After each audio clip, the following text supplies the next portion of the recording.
Which is the largest lake in the world? Caspian जो सी है वो लार्जेस्ट लेक है। उसके बाद एक first president of Pakistan Sikandar Mirza साहब और करंट प्रेसिडेंट ऑफ पाकिस्तान सदर आसिफ अली जरदारी साहब हैं। उसके बाद एक Salimullah is associated with which sport? जो सलीमुल्लाह साहब हैं इनका ताल्लुक किससे?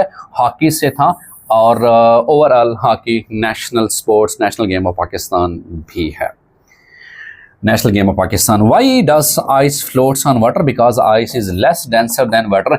एक्चुअली आइस का भी फार्मूला H2O है। अगर साइंस के वजह से देखा जाए वाटर का फार्मूला भी H2O है, बट वाटर जो है ये लिक्विड स्टेट में है और H2 जो है ये सॉलिड स्टेट में होती है। होता ये है कि जैसे ही जो पानी की डेंसिटी के हवाले से अगर सवाल पूछा जाए तो 4 सेंटीग्रेड के ऊपर water has maximum density. 4 centigrade के ऊपर पानी की डेंसिटी मैक्सिमम होती है, लेकिन जैसे ही इससे टेम्परेचर डाउन करते हैं तो पानी के मॉलिक्यूल रीअरेंज ऐसा करते हैं, उस अरेंजमेंट के दरमियान एम्प्टी स्पेसेस क्रिएट हो जाती हैं। उस वजह से जो पानी की डेंसिटी है वो कम हो जाती है। यही वजह है कि बर्फ जो है वो पानी के ऊपर तैर रही होती है। Another option is hydrogen burning as well, but the most accurate as part described in the paper is that कि आइस की जो डेंसिटी है वो कम होती है, इसी वजह से वो ऊपर वो फ्लोट कर रही होती है।